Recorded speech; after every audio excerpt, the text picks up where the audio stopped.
ভারত পাকিস্তান যুদ্ধের আবহে নলহাটি ও মোরারে থেকে গ্রেপ্তার দুই জামাতুল মুজাহিদিন জঙ্গি বৃহস্পতিবার মধ্যরাতে নলহাটি এবং মোরারে অভিযান চালিয়ে দুজনকে গ্রেপ্তার করে রাজ্য পুলিশের এসটিএফ।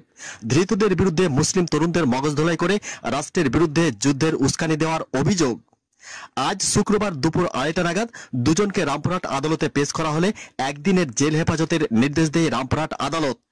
আগামীকাল ধৃতদের ফের তোলা হবে আদালতে।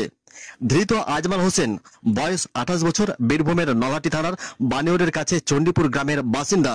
আজমল পেশায় হাতুড়ে ডাক্তার ছিলেন।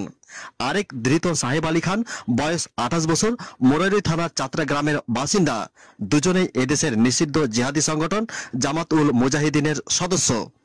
জামাতের যে মডিউলের সদস্য ছিল এরা, তাদের দায়িত্ব ছিল মুসলিম যুবকদের মগজ ধোলাই করে, এমনটাই তাদের বিরুদ্ধে অভিযোগ।